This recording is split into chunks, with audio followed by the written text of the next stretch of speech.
relationships go through waves. Every relationship goes through waves. As long as it's not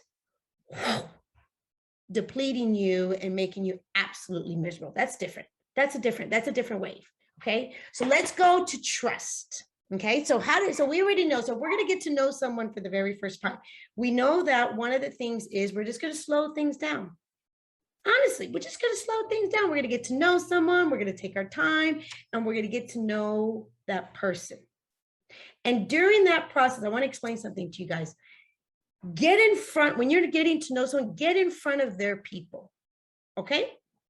Yep. Get that person that you're getting to know in front of your people, the people that you trust, the people that you can honestly get an honest opinion. Because remember what I said to you, when we have that chemistry going on in the beginning, and this is even before we're even being physical with the person. Because once we get physical with another human being, okay, now let me tell you what's going to happen. This is the body. This is how it is. It literally form a bond, and especially for women. When we are physical with another person, it will form a bond. And when I talked about those chemicals, the oxytocin and all that, that will be so fired up that studies have shown now that when our pheromones and all that hyperness and all of the critical thinking goes out the door, it can go up to 18 months, ladies. 18 months. Oh, that's a long time. That's a long time. And that's why studies, and that's why I know when after, it's always like that 2 years. I know when people start coming to me, we start having these conversations, because that's when, things start shifting, because they're taking it to another stage. Okay. So how do we slow it down then? And how do we avoid that? Like, how do we avoid that? And how do we meet the one that we want? Okay. So here's the second thing, trust. Okay. Trust. Now,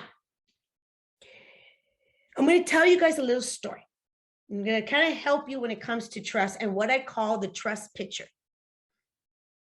Okay. The trust picture is what I said a little bit in the beginning. It's how we associate things with somebody. And all of a sudden, we don't know really the person. We only know what we think we know. Okay. And usually that is based on things that they're saying and things that we are associating together. So let me give you an example. Let me give you a little story here, how this works. Trust. Let's say you get invited to a party, okay? You get invited to your girlfriend's party and you're a single lady and it's a Friday night and your girlfriend's like, hey, girlfriend, come over. We have people over and you come over, everything's great. So you go to the party. So let's say you're at this party and all of a sudden you turn and you see this guy and you're like, holy hell, he's hot. And it's this really good looking man. And you see him at the party and he gives you the eyes, you give him the eyes. And you know how you're like, oh, we got some chemistry. Oh, we got some chemistry up in here. Okay, so let's say you got the chemistry, right? And then all of a sudden you go have a conversation. You guys are talking and you're talking and you're literally like, you're fired up because that's you're like, you're like, oh, everything's moving right now. I'm getting a little crazy here. Whoa, this is getting fun right now.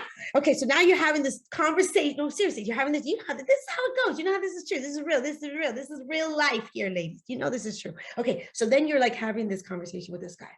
And he's talking, he's a good looking man, and he's just funny, and he's just saying things. And all of a sudden, remember the trust picture that I talked about? All of a sudden, you're like, oh my God, he's like my dad. Oh, he has the humor just like my dad. Oh my God, my dad was just like this. Oh my God, this is a perfect match. And you're still talking, you're still having a good time.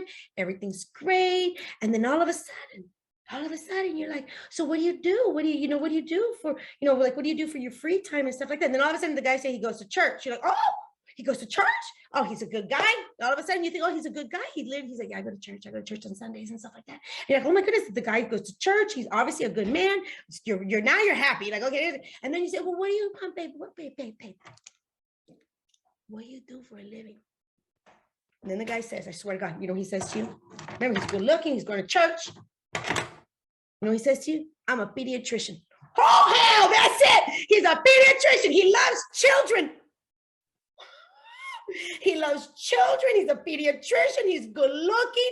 And the next thing you know, you're like, you got, you're getting all mad. You get up at him now. Like you're doing more than that. You're like, oh, pediatrician, like everything, because everything is your trust picture, right? Remember, you just met this guy, but everything's sounding great.